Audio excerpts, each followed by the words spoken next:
m is equal to summation x divided by n हा formula आहे. याचा m चा अर्थ होतो मीन. काल आपण एव्हरेज डिव्हिजन मध्ये आपण पाहिलेला आहे हा फॉर्म्युला. याला म्हणतात मध्यमान. समेशन म्हणजे तुम्हाला काल सांगितलं होतं टोटल करण्यासाठी हा साइन वापरला जातो. टोटल याला मराठीमध्ये बेरीज किंवा एकूण म्हणतात. त्याच्यानंतर x म्हणजे आयटम्स होतात. आयटम्स म्हणजे सिरीज याला म्हणतात. यालाच प्राप्तांक मराठीमध्ये म्हणतात आणि याला श्रेणी सुद्धा म्हणतात. त्याच्यानंतर n चा अर्थ होतो नंबर ऑफ आयटम्स.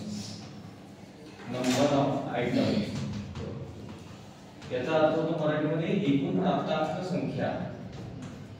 एकूण प्राप्तांक संख्या हा आपला मीनचा फॉर्म्युला आहे आणि त्या फॉर्म्युल्याचं डिस्क्रिप्शन आहे. नेक्स्ट फॉर्म्युला आपला number 2 standard deviation. Standard deviation formula आहे याचा SD वर्गमूळ म्हणजे under root summation d square divided by n हा त्याचा फॉर्म्युला आहे. SD साठी हा साइन सुद्धा वापरतात. SD चा अर्थ होतो स्टँडर्ड डेविएशन. स्टँडर्ड डेविएशन यालाच म्हणतात प्रमाण विचलन. त्याच्यामध्ये तुम्हाला माहिती आहे साइन कशाचं आहे अंडर रूट. याला म्हणतो आपण अंडर रूट. याला मराठीमध्ये काय म्हणतो आपण वर्गमूळ. त्याच्यानंतर हा जो समेशन आहे तुम्हाला आता सांगितलं समेशन म्हणजे काय d स्क्वेअर म्हणजे d चे जर पहिले पाहू पण d चा अर्थ होतो डेविएशन. डेविएशन ला म्हणतात मराठीमध्ये विचलन.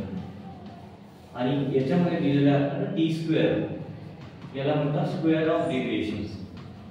स्क्वेअर ऑफ डेविएशन याला म्हणतात विचलनाचा वर्ग. विचलनाचा वर्ग. त्याच्यानंतर n नंबर ऑफ आयटम्स एकूण प्राप्तांक संख्या.